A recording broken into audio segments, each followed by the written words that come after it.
Welcome to the DOLE PLC fourth quarter and full year 2024 earnings conference call and webcast. Today's conference is being broadcast live over the internet and is also being recorded for playback purposes. Currently, all participants are in a listen-only mode. After the speaker's presentation, there will be a question-and-answer session. For opening remarks and introductions, I would like to turn the call over to the Head of Investor Relations with DOLE PLC, James O'Regan. Thank you, John. Welcome, everybody, and thank you for taking the time to join our latest earnings call. Joining me today is our Chief Executive Officer, Rory Byrne, our Chief Operating Officer, Johan Linden, and our Chief Financial Officer, Jacinta Devine. During this call, we'll be referring to presentation slides to supplemental remarks, and these, along with our earnings release and other related materials, are available on the Investor Relations section of the DOLE PLC website. Please note, our remarks today will include certain forward-looking statements within the provisions of the Federal Securities Safe Harbor Law. These reflect circumstances at the time they are made, and the company expressly disclaims any obligation to update or revise any forward-looking statements. Actual results or outcomes may differ materially from those that may be expressed or implied due to a wide range of factors, including those set forth in our SEC filings. Information regarding the use of non-GAAP financial measures may be found in our press release, which also includes a reconciliation to the most comparable GAAP measures. With that, I'm pleased to turn today's call over to Rory. Thank you, James. Welcome, everybody, and thank you for joining us today as we discuss our results for the fourth quarter and full year 2024. So, turning firstly to slide 4 and a recap of key developments in 2024. Well, 2024 was another year of great progress and development for DOLE PLC, with the business growing its position as the leading provider of fresh produce in the world. From a financial perspective, we delivered a strong financial performance, exceeding our most recent adjusted EBITDA guidance by some $12 million and continuing our solid growth trend over the last number of years. We've grown organically this year, with group revenue and adjusted EBITDA increasing on a like-for-like basis, driven by growth across our core business areas and categories. Throughout the year, we continue to place a high priority on capital allocation and managing our invested capital. We do take a disciplined, but also strategic and flexible approach to our investments. In the first quarter, we took the decision to capitalize on an opportunity to realize an excellent return on an investment with the disposal of our 65% equity share in Progressive Produce for net cash proceeds of $100 million, which we used entirely to repay debt. Then in the third quarter, we agreed a deal to expand our shipping fleet with the addition of 2 vessels to service our East Coast operation and provide a pathway for additional growth. This approach, combined with our strong operating performance, allowed us to deliver significant cash generation in 2024, driving a reduction in our net debt of over $180 million. Now, looking more closely at the full year figures for 2024 on slide 5, on a like-for-like basis, group revenue increased for the full year by 6.7% to $8.5 billion, and adjusted EBITDA increased 6.7% to $392 million. This was driven by a very strong performance in Diversified Fresh Produce Americas, as well as growth in our fresh fruit segment, offsetting a very small decline in Diversified Fresh Produce EMEA, which had been our strongest performing segment in 2023. On an adjusted basis, net income was $120.9 million, and adjusted diluted EPS was $1.27 per share, and an increase of 2.4%. Finally, following another year of robust cash generation, we ended 2024 with net debt of $637 million and net leverage of 1.6 times, putting us in a very strong financial position for 25 and beyond. Turning now to slide 7 for our operational highlights, and starting with the fresh fruit segment. Fresh fruit had a strong close to the year, delivering $31.9 million of adjusted EBITDA in the fourth quarter to finish with a full year $214.8 million. This was an increase of $5.9 million compared to 23, and a result that was ahead of our own expectations. In North America, our business delivered good volume growth in bananas and plantains, in particular in the fourth quarter, continuing a very positive year-long trend and obviously supported by the increase in our shipping capacity from our recent investments.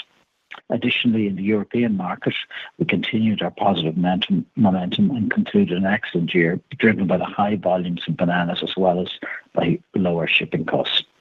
While we performed well in the marketplace in 2024, we were also faced with higher shipping costs into the US due to the planned dry dockings of 2 of our vessels, as well as logistical issues at ports both in Latin America and the US, and some continuing price pressure in the commercial cargo space.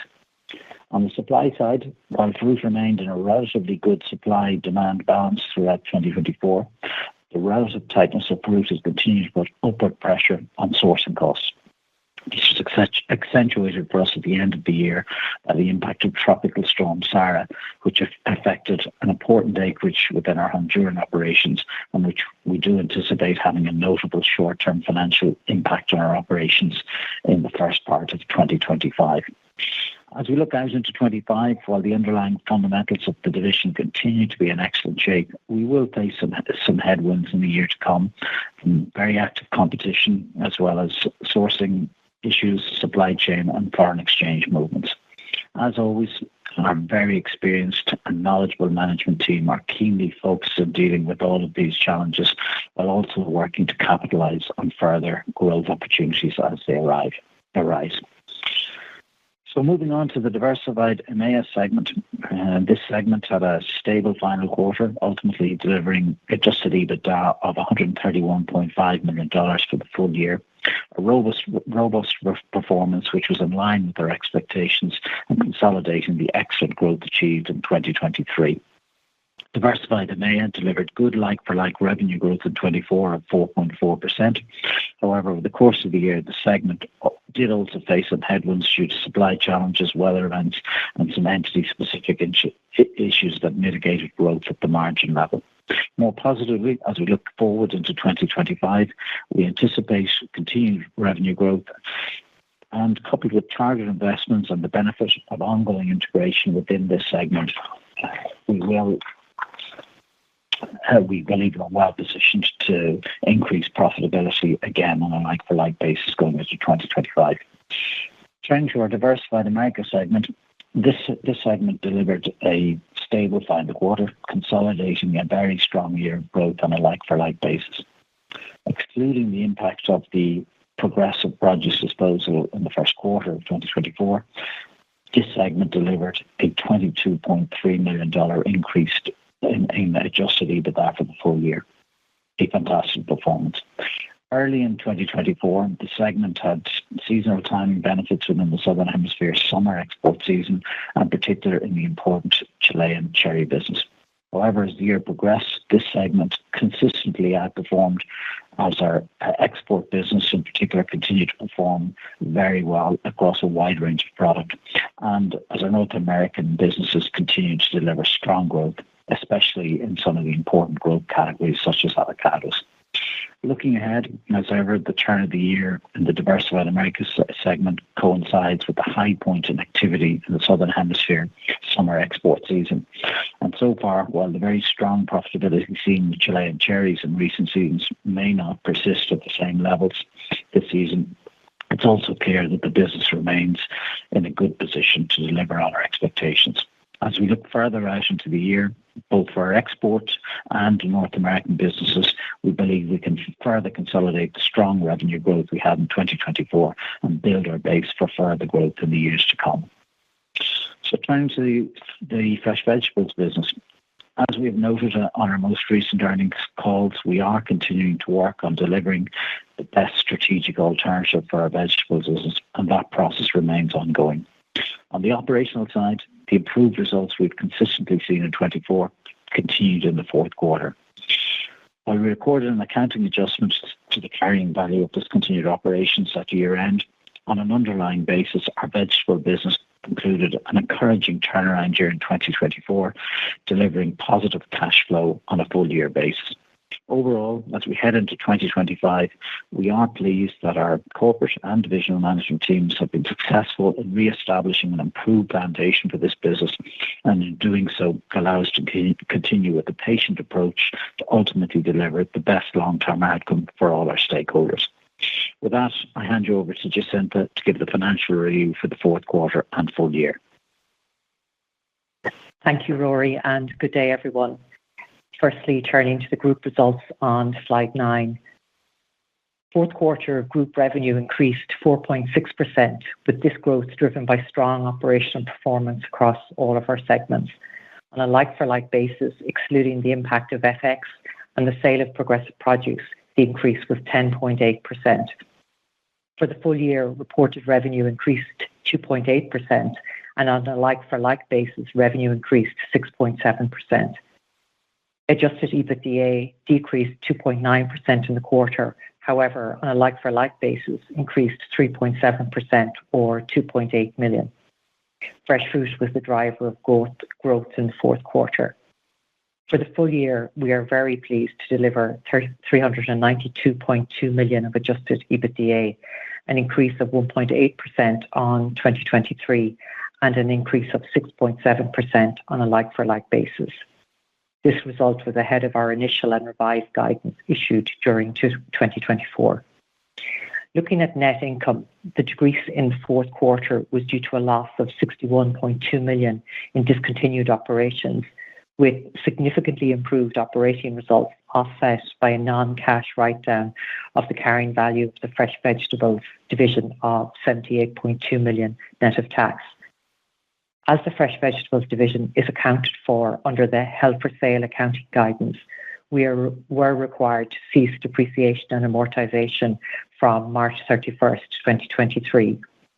Up to December 31st, 2024, the impact of this cessation of depreciation and amortization was 78.1 million and was the primary reason for the non-cash write-down. On a full year basis, net income of 143.4 million was 12.3 million lower than prior year. The decrease was primarily due to a non-cash write-down of the carrying value of the fresh vegetables division, as well as higher tax expense.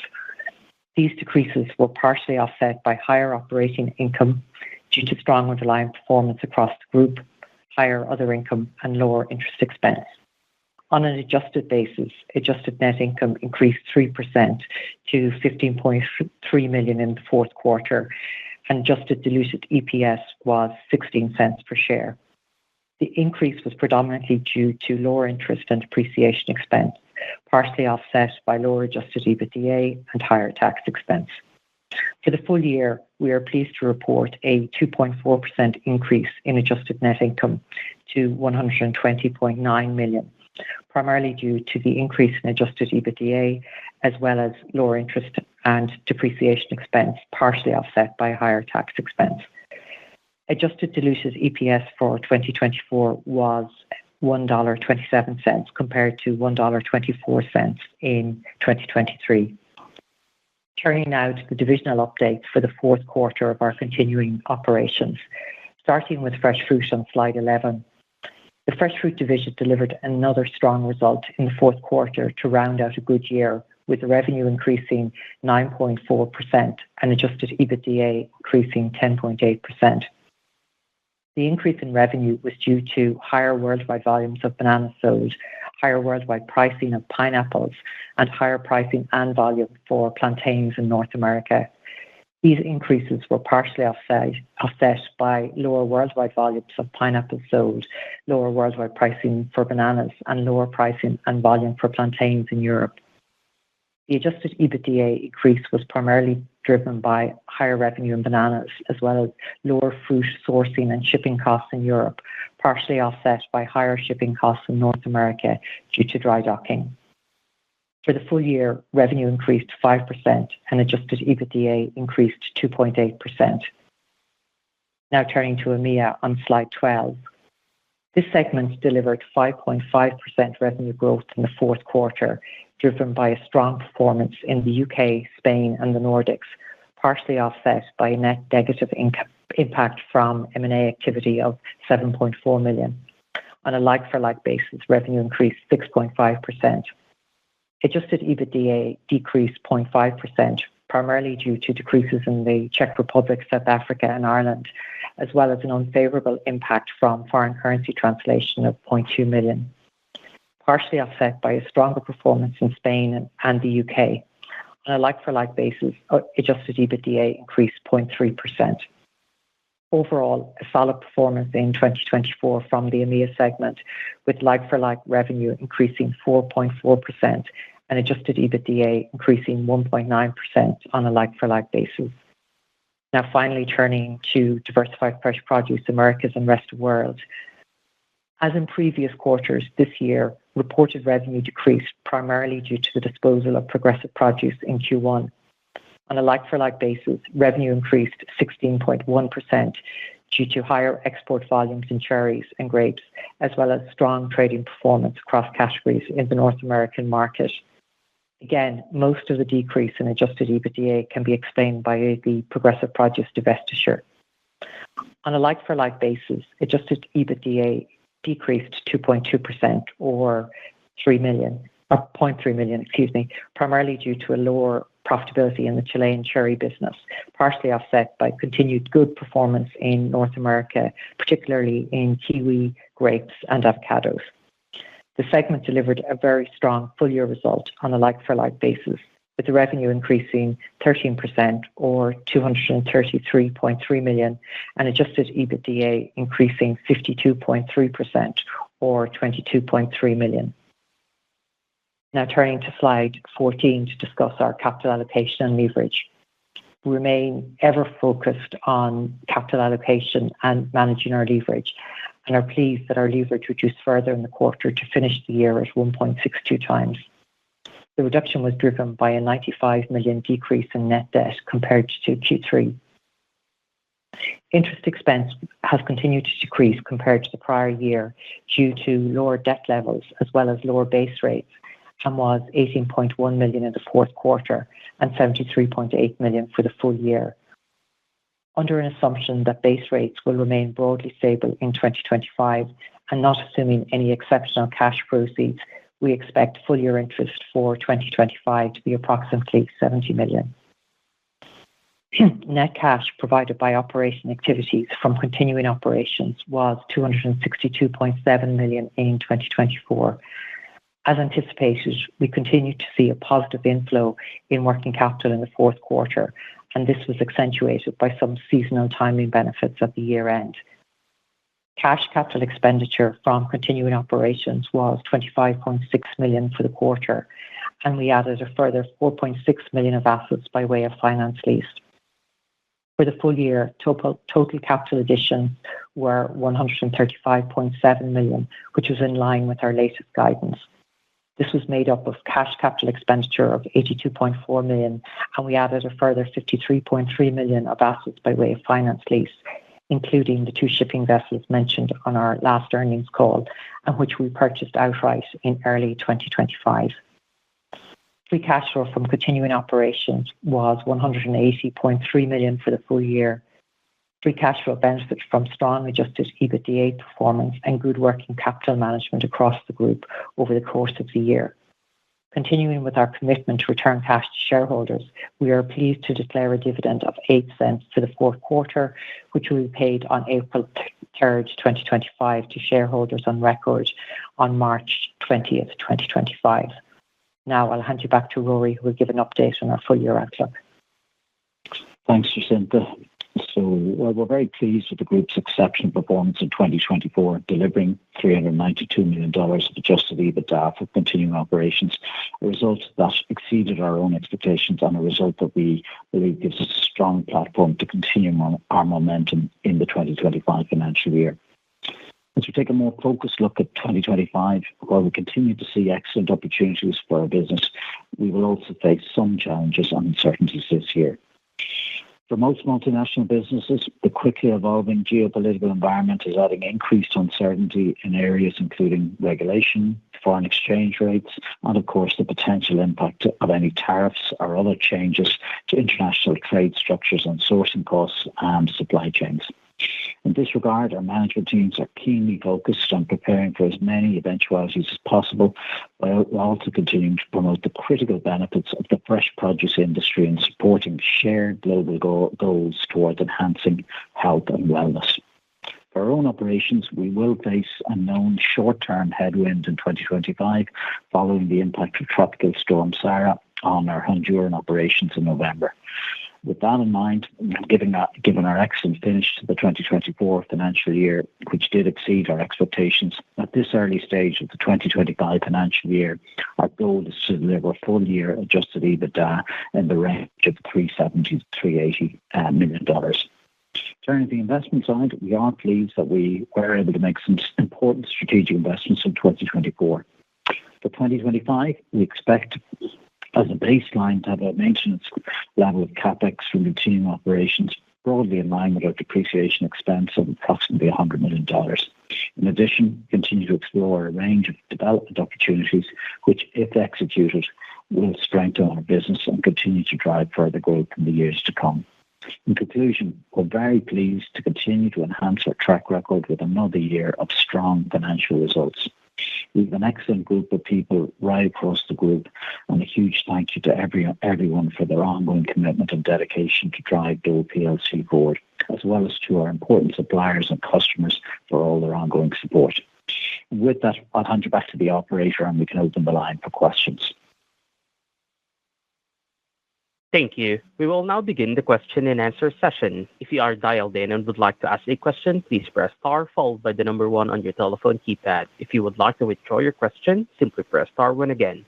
If you are called upon to ask a question and are listening via loudspeaker on your device, please pick up your handset and ensure that your phone is not on mute when asking the question.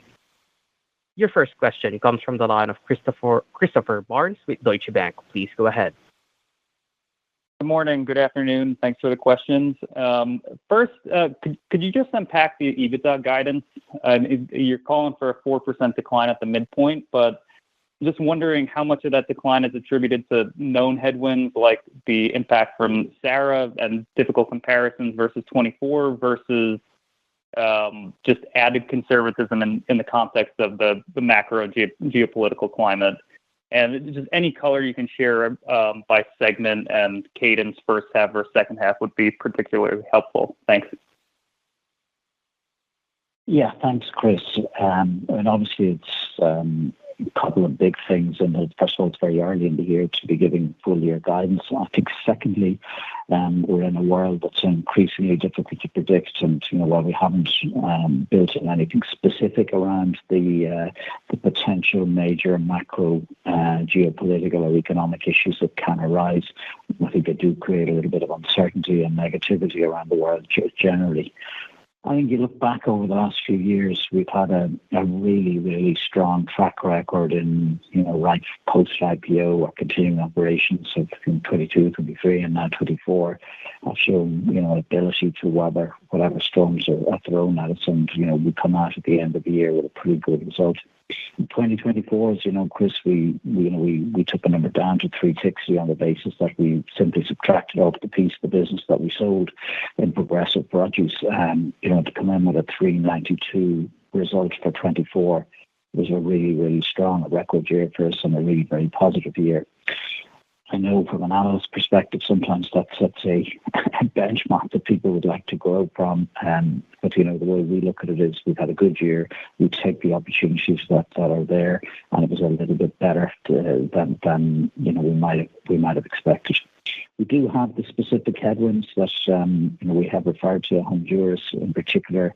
It creates complexity around how we source alternative fruit from the shortfall in Honduras. It causes some dislocation in our shipping schedules and dislocations in containers. So it's a little bit more complex than just losing short-term the fruit. We had a ship breakdown on the west coast as well. It's a little bit unhelpful. We've got some fruit on the Maersk ship that broke down on its way to China as well. With 65 containers of cherries on that. Although we believe that between insurance proceeds, that it will be well covered. So certainly, there are some short-term headwinds, not any different or greater than we've faced over the past, and we'll work our way through them. I don't think they're structural, they're not fundamental to our business, but we have to work our way through them.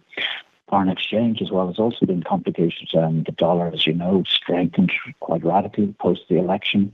And the timing of when that happened wasn't perfect for us in terms of some contract negotiations and taking a guess at what the price might be based on specific exchange rates, and with the dollar strengthened even further from some of those negotiations. The rest of the world and the Americas division has highlighted, to dispose of the progressive business of $24 million and come in with a full year result ahead of the 23 and year number is really an exceptionally good performance. So it's just in that division, everything went particularly right for us. And we're very pleased with that, although we do expect that 25 will be a more normal year with the normal ups and downs. A good year, but it'll be a more normal outcome on particularly products like cherries and grapes. I think the phasing will be a bit different, as you've asked for how it will unfold. I think most of the headwinds that we face will certainly impact the early quarters, in particular quarter one. So I think you'll see over the course of the year a slower start to the year and a more balanced phasing over the complete of the full year of 2025. So I think that's our overall view guidance, Christopher, unless you've got any follow-up question on that. No, that's helpful. And I guess my follow-up is just around tariffs. I know it's a shifting target, but maybe you could just help us think about some of the mitigation strategies and contingencies you guys are evaluating, putting into place. Is there any? Do you guys have any ability to go back? I know you mentioned the contract renegotiations post-election with the dollar movement were not necessarily favorable, but if tariffs get in place, do you have ability to go back to those contracts, or take additional pricing? Do you have alternative sourcing? You could look at productivity. I'm just trying to think through the levers that you guys have at your disposal. I think, in macro terms, what we supply into the North American market, it's healthy food and veg. Generally speaking, the products that the US can't produce themselves or can't produce at that particular time. So you look at bananas and pineapples, for example, they're in a tropical climate which the US doesn't have. So, we believe that bananas and pineapples will continue to be consumed in appropriate quantities by Americans, and I think everybody will want that to be the outcome.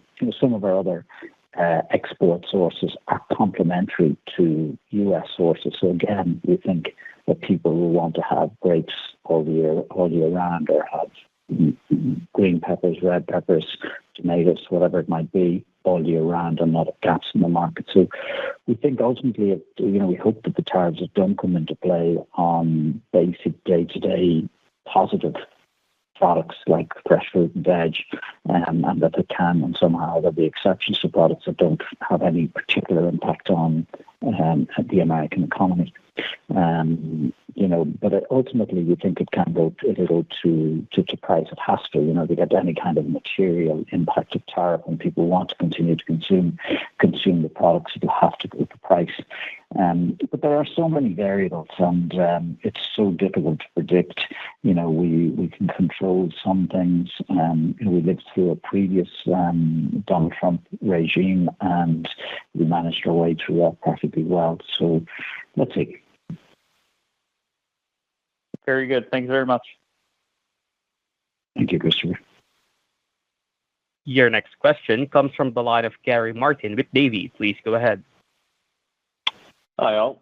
Congrats on a strong set of results. Just a few from me, kind of related. Just maybe starting on capital allocation and your viewpoint there. You made some really solid progress with regards to deleveraging during the year. Is the idea to continue to focus on deleveraging, or is there some degree of flexibility for, we'll say, targeted M&A on a go-forward basis? Yeah. Thanks, Gary. Obviously, the whole question of capital allocation is very high up on our agenda, and we examine all the potential alternatives around that. We have a couple of big strategic questions that we'd like to get answered first before we make any major different or unusual steps in relation to capital allocation. And obviously the potential disposal of the veg division is at the top of the list in terms of, what the outcome of that can change our focus, our perception, our ability to reallocate capital in a different direction. So we'd like to get that off the table quickly. We also are in the process of renewing our facilities, so we would follow the kind of the normal approach to do that. We want to ensure that gives us the long-term platform to have the appropriate financial flexibility to deal with future opportunities that we have as well. Acquisitions, we have our own internal corporate finance department. We continue to look at the opportunities that are out there. There is no doubt, though, that there continues to be a differential between the private markets expectation in terms of value. We are seeing in some cases, the cycles of PEs trying to exit. There continue to be a lot of inter-fund trading taking place, and less so between funds and trade buyers. So, keep our eyes on that, and there are some interesting opportunities in that space, but it very much depends on achieving prices that will add to our business and add value to our shareholders. The dividend is something that's constantly under review, and we have a look at that again in the 25 context. And then, interestingly, and from a very positive perspective, we do actually have a lot of internal development projects on the agenda. That we're always looking at projects, whether it's expanding some of our plantain, banana production to some of our important JVs in Guatemala and in Ecuador. Our Chilean JV El Parque is looking at some interesting expansion in certain products, and we're looking at supporting that as well.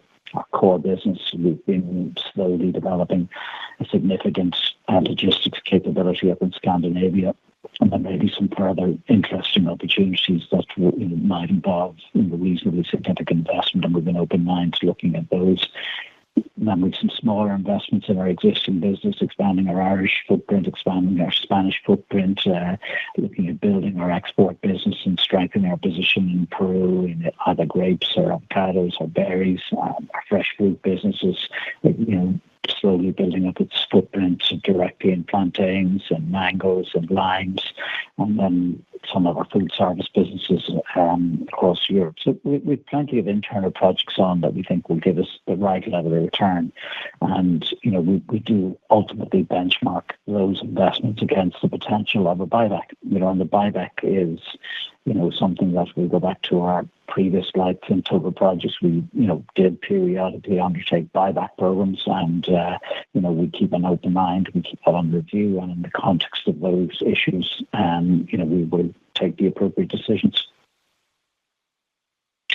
Excellent. A very, very thorough answer. And I think you beat me to it. I was going to ask about some of the internal projects as a follow-on, but maybe just as a second question, just to focus on diversified EMEA for a second. You call out some degree of profit weakness just across the Netherlands, just across some of mainland Europe, effectively. And I believe just as part of your prepared remarks, it was kind of deemed you kind of company-specific issues, but it'd be good to get a little bit further color on whether you expect this to persist. Yeah, I think you look at our EMEA division, and it covers from Spain to Italy, Germany, Netherlands, Czech Republic, Scandinavia, Ireland, the UK.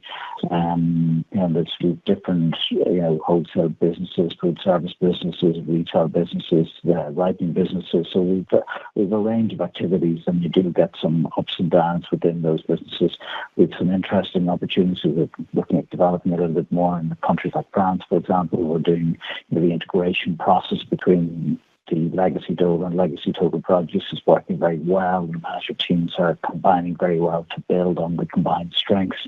So there's a few ups and downs there, and we call them out, but I don't think, strategically, there's nothing that we've got anything there of any great concern to us, and probably more opportunity than challenge. That's really, really helpful. And then maybe just one final question just on diversified Americas and rest of the world. You call that strong performance, particularly across kiwis, grapes, and avocados. And maybe just listening to the peers, it seems as though avocado pricing has actually gone up quite a fair bit. And maybe with tariffs in mind as well, is there any degree of elasticity risk if there's, further pricing across some of those higher value product categories? Thanks. Yeah, I mean, you can be negative and say yes, that's, some tariffs can have an impact. Obviously, Mexico is a huge supplier of avocados into the North American market. But I don't think that the US is really going to focus on products that have no impact on American production. So you don't have meaningful avocado production in the US. Again, it needs a minimum of subtropical climate, which the US is very limited subtropical capability, production capability. So I think that'll find it an acceptable balance over time as well. Excellent. That's really, really good color. I'll pass it on. As there are no further questions at this time, I would like to turn the call back over to Rory Byrne for closing remarks.